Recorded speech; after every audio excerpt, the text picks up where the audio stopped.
Hi, this is Curse Cop, and this is my guide for Season 3 from LOL Pro on Varus. The runes I usually take on Varus are 1580 in Quints, 13 armor in Seals.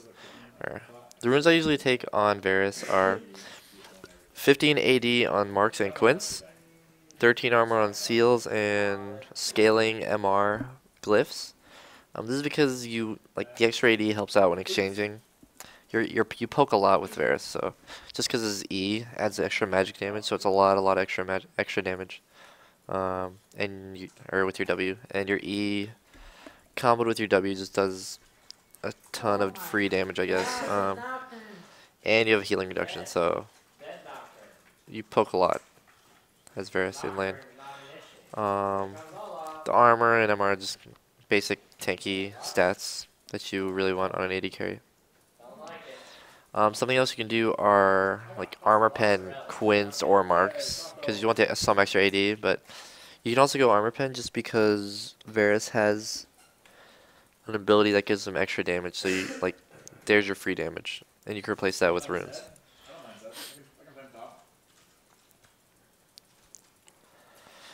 On the masteries for Varus, you're an AD carry, so you go 2109 or 2190, depending on how your playstyle is.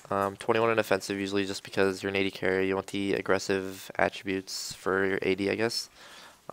This will give you a lot of extra AD, it gives you crit, armor pen, extra damage. So this is really what you want on an AD carry. If you're going to be really aggressive and have like a really aggressive support, you can go 9 of the defense tree. But what I usually do on Varus is 9 of utility, just for mana regen and extra mana, just because you poke with your E, which is your, I guess, Hail of Arrows. It's like extra damage, health reduction, or healing reduction, and it's just a really easy poke, long range ability for AoE, and I don't know, being able to spam that just gives you a lot of presence in lane.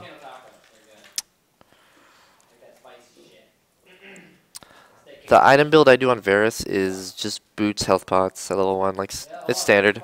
You can go Dorn's Blade if you have like Soraka or something, but no one does that anymore. The build for the game is usually standard, like every other AD carry. You just build Dorans, Berserker Greaves, Vamp Scepter, Infinity Edge, or BT. Like, I prefer BT sometimes, but if you can afford Infinity Edge and you're really fed, just go for it.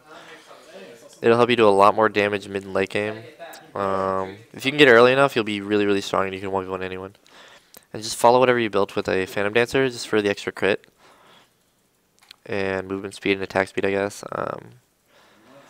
Due to the buffing of Black Cleaver, I'd pick that up next. It's more armor shred, it's more health, it's more damage, it's just better than a Last Whisper. It just costs a lot more.